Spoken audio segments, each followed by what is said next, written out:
250 का 250 का कितना प्रतिशत 700 है? 250 का मीन्स क्या होता है? गुणा। इसको आप ऐसे लिख सकते हो, इज इक्वल टू कितना हो गया? 700। ध्यान से। तो ये आपका कितना हो गया? 0 से 0, ठीक हो गया। 5 पंजे 25 और 5 दूनी क्या हो गया? 10। और ये कितने पे चला जाएगा? 5 एकम 5, 5 चौके 20, 140। ये जाके इधर क्या हो जाएगा? ये कितना हो जाएगा? 280। यही है क्या? 280, ठीक है।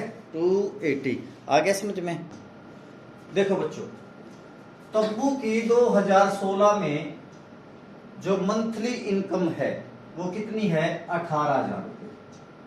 लेकिन जैसे 2017 स्टार्ट होता है, तब्बू की जो मासिक आय है वो 15% इंक्रीज हो जाती है।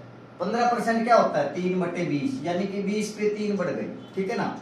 तो 18,000 जो 2016 में थी वो कितनी होगी? 20, 3 बढ़ के 23/20 हो गया। क्लियर हो गया? तो तब्बू की 2017 से जनवरी से इनकम कितनी होगी? मासिक इनकम 20,700।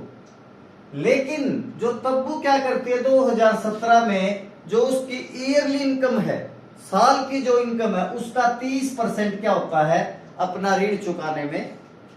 महीने का नहीं, पूरे साल का। तो 20,700 एक महीने की उसकी इनकम हो गई। 12 महीने की इनकम कितनी होगी साल की? गुणा में 12। इस पूरी अमाउंट का वो 3/10, 30% क्या होता है? 3/10। इस 3/10 अगर पूरी साल की इनकम उसकी 30 है तो 3 वो क्या है? ऋण को चुकाने में खर्च करती है। तो ये आ जाएगा आपका 20,700 गुणा में 12/3/10। तो 0 से 0 कट गया, तो ये आ जाएगा आपका 12 और इसका गुणा कितना होगा? 24,840 गुणा में ये 3, तो 74,520 रुपए उसने ऋण के रूप में चुका दिया। आ गया समझ में? ठीक है, अगला बोलो।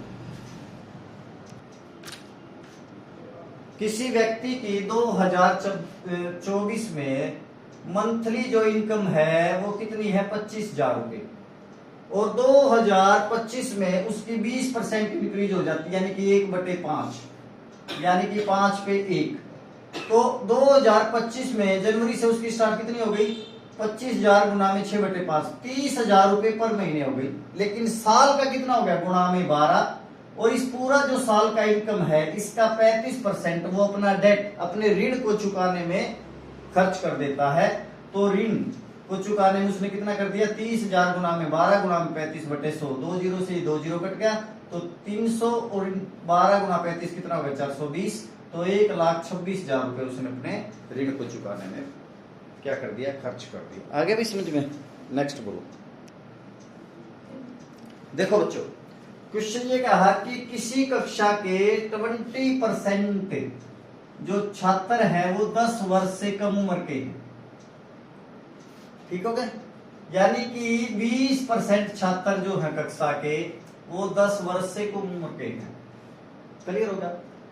और जो 10, ठीक है ना, 10 वर्ष से अधिक के जो छात्र हैं, 10 वर्ष की आयु के अधिक के जो छात्र हैं, जो 10 वर्ष के जो छात्र हैं 48, 10 वर्ष की जो आयु है 48 छात्र है, उनका 2/3 है, यानी कि 48 गुणा में 2/3। तो ये 32 छात्र क्या हो गए? 10 वर्ष से अधिक उम्र के हो गए। तो ये 32 छात्र 10 वर्ष से अधिक उम्र के हो गए। और 10 वर्ष वाले कितने हो गए? 48। तो ये कितने हो गए? 80। 80 वो छात्र हो गए, 80 वो छात्र हो गए क्लास के, जो कितने हो गए? 80%, क्योंकि 20% क्या है? 10 वर्ष से कम उम्र की है। तो ये जो 80 छात्र हैं ये 80 के बराबर हो गया। और टोटल छात्र जो है 100% है, तो ये क्या हो जाएगा? टोटल छात्र कितने थे? 100। क्लियर होगा? आया नहीं समझ में? थोड़ा सा गफलत से पूछा हुआ। देखो, किसी कंपनी ने 1000 मशीनों की मैन्युफैक्चरिंग की। कितनी? 1000 मशीन की मैन्युफैक्चरिंग की। इन 1000 मशीनों में से 20% कितना होता है? 1/5। 1/5 जो मशीनें डिफेक्टेड निकल गई, जिनमें कोई ना कोई कमी रह गई, ठीक है ना? ठीक है ना? तो 1000 का 20% कितना हो गया? 200। 200 मशीनें वो थी डिफेक्टेड थी। लेकिन इन डिफेक्टेड मशीनों को ठीक कर दिया गया कितनी को, 95% को। तो 200, तो जो 95% के बाद कितनी मशीन रह गई जो ठीक ही नहीं हो चुकी, 5%। 200 का 5% कितना हो गया, 10 वो मशीन थी जो डिफेक्टेड मशीनों में से ठीक नहीं हो सकी, ठीक है ना। टोटल मशीनें थी 1000, 20%, यानी कि 200 मशीनें डिफेक्टेड निकली, लेकिन इन डिफेक्टेड मशीनों में से 95% मशीनें ठीक कर दी गई, तो 5% वो मशीनें रह गई जिनको ठीक नहीं किया जा सकता। और ये कितनी मशीनें रह गई, 10। तो ये जो 10 मशीनें हैं, ये टोटल 1000 मशीन निर्मित मशीनों का कितने परसेंट है, 2 0 से 2 0 0 से 0, 1% वो मशीन रह गई जो ठीक नहीं की जा सकती। क्लियर हो, ठीक है। नेक्स्ट बोलो। देखो बच्चों, किसी व्यक्ति की मंथली इनकम को हम क्या मानते हैं, 100%। उस 100% पूरी इनकम में से ही तो खर्च करता है ना।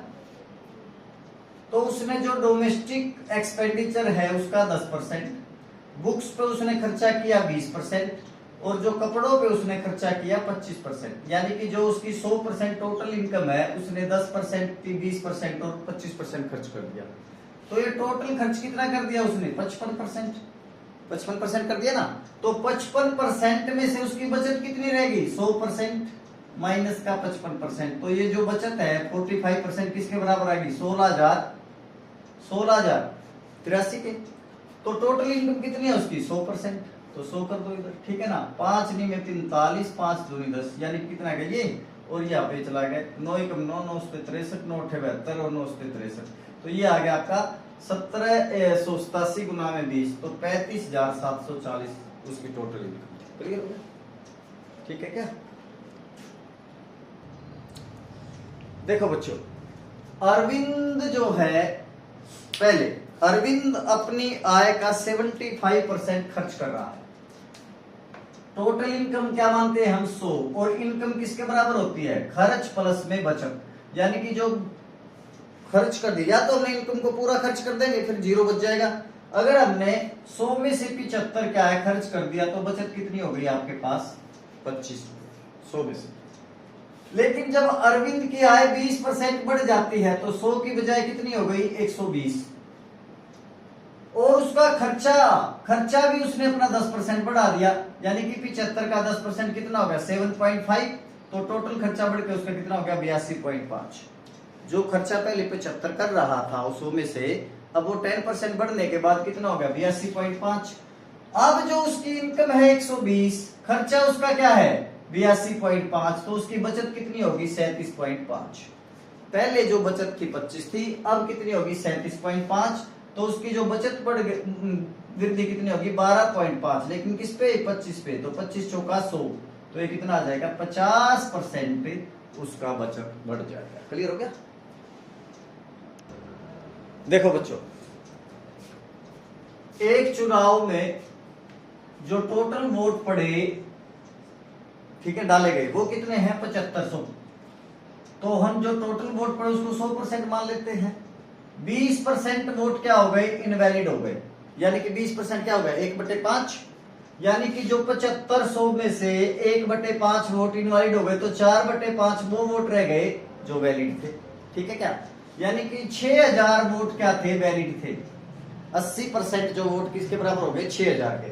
6000 वोट में वैलिड वोटों का जो जीतने वाले उम्मीदवार को कितना मिला, 55%। तो हारने वाले को कितना मिल जाएगा, 45%।